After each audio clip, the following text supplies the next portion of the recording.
Shalom, selamat pagi anak-anak. Jumpa lagi bersama Ibu Ningsi Sine, guru pelajaran matematika. Puji dan syukur bahwa kita masih diberi kesempatan untuk bertemu di semester 2 pada tahun 2021 ini. Ibu berharap kabar anak-anak selalu sehat dan baik.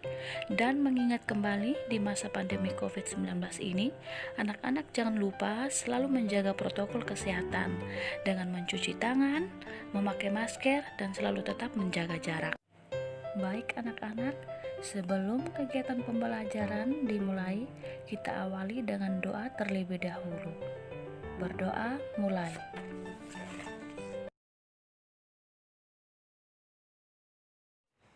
Berdoa selesai. Nah anak-anak, selanjutnya kita mulai dengan tepuk PPK. Selamat pagi. Pagi, pagi, pagi. Selamat pagi. Pagi, pagi, pagi. Tepuk PPK. Religius, nasionalis, mandiri, gotong royong, integritas. Oke anak-anak, topik pembelajaran kita hari ini adalah perbandingan rasio dua besaran.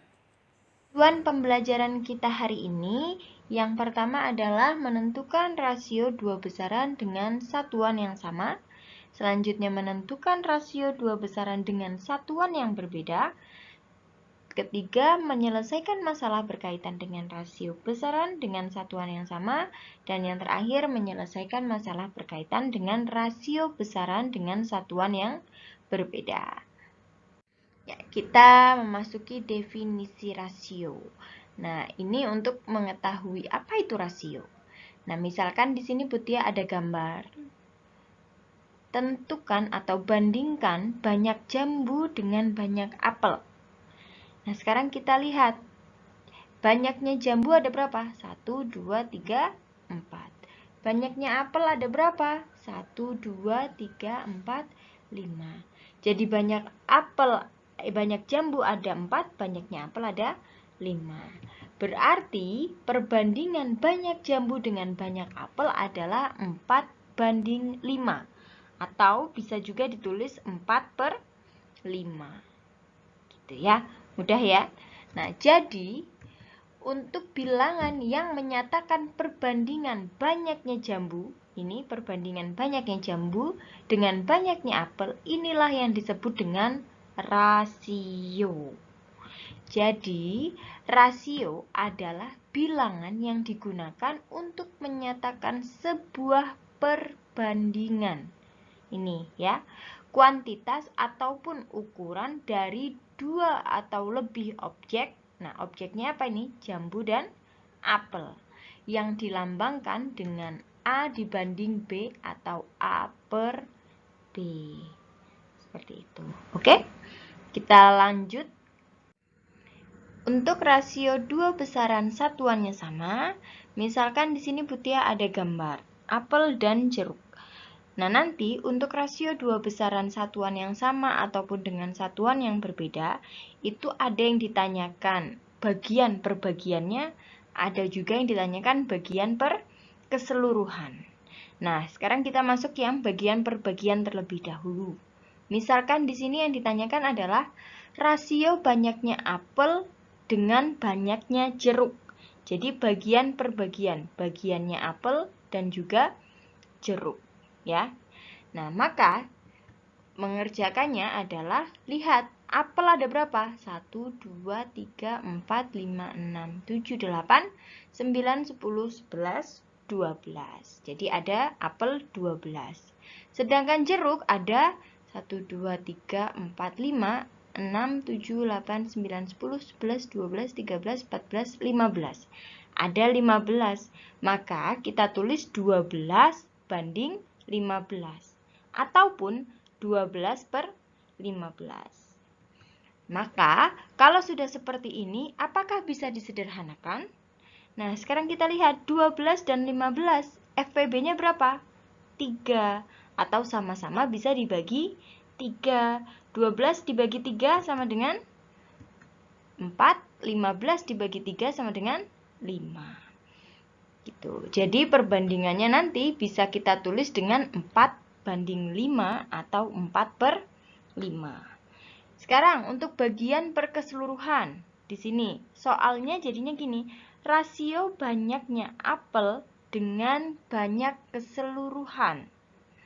Maka jawabannya, banyaknya apel ada berapa? 1, 2, 3, 4, 5, 6, 7, 8, 9, 10, 11, 12.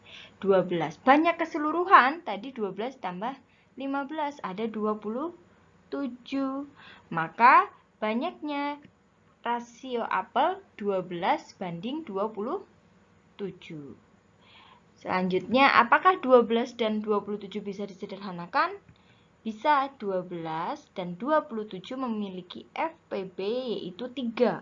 Maka 12 dibagi 3, 4, 27 dibagi 3, 9. Jadi rasionya adalah 4:9. Mudah kan?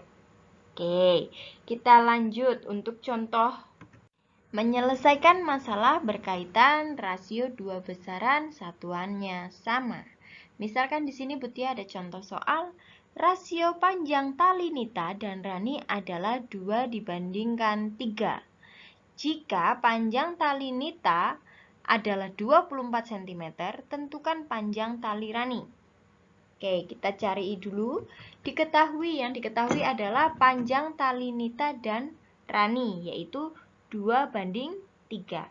Berarti miliknya Nita adalah 2, miliknya Rani adalah 3. Oke. Yang diketahui lagi, panjang talinya Nita adalah 24 cm. Yang ditanyakan panjang tali Rani. Berarti ini bagiannya Nita yang diketahui, yang ditanyakan bagiannya Rani. Maka ini merupakan bagian per bagian. Nah, kita kerjakan. Yang ditanyakan Rani. Rani berapa? 2 atau 3? 3. Maka Rani 3/2. Panjang tali Rani adalah 3/2. Bagiannya Rani 3, bagiannya Nita 2. Dikali panjangnya Nita, karena yang diketahui panjangnya Nita. Maka 3/2 dikali 24. Kalau misalkan yang di sini Butia kasih contoh soalnya ternyata punyanya Rani, maka Nita berapa? 2. Berarti yang di atas 2, karena yang ditanyakan punya Nita. 2 per yang diketahui punya Rani 3. Gitu. Tapi karena yang di sini yang diketahui punya Nita, maka yang ditanyakan punya Rani, yang di atas berarti yang punya Rani per 2. Jadi 3/2 dikali 24. Kalau di sini untuk lebih mudah mengerjakannya, 24 bisa dibagi dengan 2? Bisa, habis ya 2 ini. Nah, ini tinggal 1, berarti 24 dibagi 2 sama dengan 12. Berarti tinggal 3 dikali 12 sama dengan 36. Jadi, panjang tali Rani adalah 36 cm. Mudah ya? Nah, sekarang untuk contoh soal yang selanjutnya. Rasio uang Dina dan Putri adalah 2:5. Jika jumlah uang Putri dan Dina, nah berarti ini keseluruhan, 175.000, tentukan banyaknya uang Putri. Nah, sekarang diketahuinya adalah rasio uang Dina dan Putri 2:5. Yang ditanya selanjutnya uangnya Putri dan Dina atau keseluruhan 175.000. Yang ditanyakan berapa banyak uang Putri? Sekarang kita lihat Putri, berarti punya Putri 2 atau 5? Ya. Punyanya Putri, Dina dan Putri. Dina dan Putri. Maka yang punya Putri adalah yang 5. Berarti nanti yang di atas adalah 5. Karena yang ditanyakan punyanya Putri. 5 per. Karena ini bagian per keseluruhan, berarti berapa jumlah dari rasio ini? Keseluruhannya. 2 ditambah 5 sama dengan 7. Kalau tadi bagian per bagian berarti tinggal bagiannya Rani per bagiannya Nita. Kalau bagian per keseluruhan, bagian yang ditanyakan per keseluruhan, jumlahnya keduanya. Ya, 5 per 7 dikali 175. Apakah 175 ini bisa dibagi 7? Bisa ya. 175 dibagi 7, ini tinggal 1. 175 dibagi 7 sama dengan 25.000. Berarti 25.000 tinggal dikalikan dengan 5. 25.000 dikali 5 sama dengan 125.000. Jadi, banyak uang Putri adalah 125.000. Mudah ya? Oke, insya Allah bisa. Oke, kita lanjutkan. Nah, sekarang kita masuk ke rasio dua besaran, satuannya berbeda. Nah, misalkan di sini Butia ada minuman mineral ya, dalam kemasan gelas, itu volumenya 240 ml. Sedangkan ada lagi minyak goreng dalam satu botol itu kemasan 2 liter. Volumenya 2 liter. Nah, di sini berapakah rasio volume air mineral dan minyak goreng? Nah, kita kerjakan. Sekarang, untuk volume air ada 240 ml. Sedangkan volume minyak ada 2 liter. Satuannya apakah sama? Berbeda. Nah, jadi kita tulis dulu volume air 240 ml, volume minyak 2 liter. Kita ubah satuannya ke satuan yang terkecil. Nah, kalau misal dari liter ke mililiter, liter, mana liter? Nih, liter ke mililiter. Yang paling kecil mana? Liternya atau mililiter? Tentu saja mililiter. Nah, sekarang, kalau kita mau mengubah dari liter ke mililiter, itu kan turun. Turun 1 itu dikalikan 10. Turun 1, turun 2, turun 3. Maka kalau turun 3 dikalikan 1000. Maka perbandingannya akan 240 ml dan 2 liter menjadi 2000 ml. Setelah itu baru kita sederhanakan. 240 dan 2000 FPB-nya atau sama-sama bisa dibagi dengan 40. Jadi 240 dibagi 40 adalah 6, 2000 dibagi 40 adalah 50. Dan ini sudah tidak bisa disederhanakan lagi.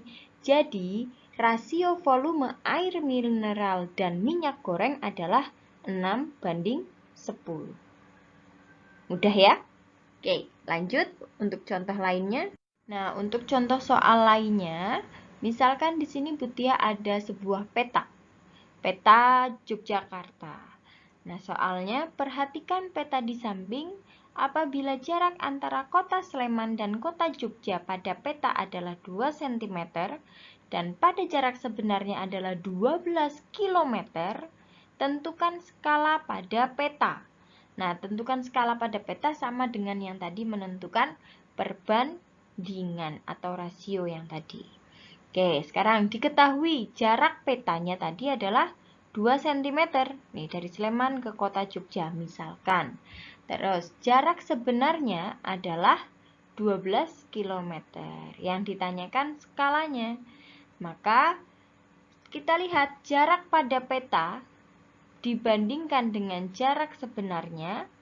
Jarak peta 2 cm, jarak sebenarnya 12 km. Maka kita ubah dulu ke satuan terkecil. Sekarang, di sini ada cm, di sini ada kilometer. Paling kecil mana? Sentimeter. Nih, sentimeter di sini. Kilometer turun berapa? 1, 2, 3, 4, 5. Berarti kalau 5 dikalikan 100.000. Karena sekali turun dikalikan 10. Turun 2 berarti jadi kali 100 dan seterusnya. Berarti yang di sini 2 cm dibanding 1.200.000 ya. Nolnya ada 5. Oke, sekarang kalau sudah seperti ini kita tinggal sederhanakan. Sama-sama dibagi 2. Berarti 2 dibagi 2 1.200.000 dibagi 2 600.000. Jadi, skala pada peta adalah 1 dibanding 600.000. Mudah kan? Nah, sekarang contoh yang terakhir. Nah, untuk contoh soal selanjutnya, di sini Butia ada peta Jawa Tengah. Nah, misalkan, perhatikan peta di samping. Apabila jarak antara kota Magelang dan Purworejo pada peta itu 2 cm dengan skala. Nah, kalau ini yang diketahui skalanya dan jarak pada peta. Skalanya itu 1 dibanding 1.300.000. Berapakah jarak sebenarnya antara kota Magelang dengan kota Purworejo? Yang kita cari adalah jarak sebenarnya. Oke, sekarang diketahui jarak petanya 2 cm. Skalanya 1 dibanding 1.300.000. Yang ditanyakan jarak sebenarnya. Nah, untuk jarak sebenarnya ataupun nanti yang ditanyakan misal jarak pada peta, itu kita ada rumus untuk lebih memudahkannya, itu membuat segitiga. Atas itu jarak peta, skala, dan jarak sebenarnya. Sekarang yang ditanyakan adalah jarak yang sebenarnya. Maka yang ditutup jarak sebenarnya. Nih misal, berarti sisanya adalah jarak pada peta dibagi skala. Seperti itu. Kalau yang ditanyakan jarak pada peta, berarti jarak pada peta yang ditutup. Maka rumusnya jadi skala dikali, kalau ke samping dikali jarak sebenarnya. Kalau yang ditanyakan adalah skalanya. Nah, skala berarti jarak pada peta dibagi, kalau atas bawah dibagi ya, jarak peta dibagi jarak sebenarnya, atau tadi jarak peta dibanding jarak sebenarnya, sama. Banding dan bagi sama. Oke? Oke, sekarang kita kerjakan. Untuk jarak sebenarnya, maka jarak peta dibagi skala. Jarak pada peta berapa? 2 cm. Skalanya adalah, udah sama ya, sama-sama cm. 1 dibanding 1.300.000. Nah, banding ini sama dengan bagi. Oke. Kalau ada pecahan seperti ini, campur, ada pecahan lagi, maka kita rubah menjadi perkalian, yaitu 2 dikali yang bawah jadi di atas. 1.300.000 dibagi 1. Maka tinggal ini 2 dikali 1.300.000 sama dengan 2.600.000 cm. 2.600.000 cm ubahlah ke dalam kilometer. Berarti sisanya adalah 26 kilometer ya. Kalau naik berarti dibagi atau hilangkan nolnya. Naik 5 berarti nolnya hilang 1, 2, 3, 4, 5. Tinggal 26 kilometer. Jadi jarak sebenarnya antara kota Magelang dengan kota Purworejo adalah 26 kilometer. Mudah kan? Baik anak-anak, pembelajaran kita sampai di sini dulu. Untuk pertemuan berikutnya kita akan bertemu lagi di minggu depan. Sebelum menutup kegiatan kita, mari kita berdoa. Berdoa selesai.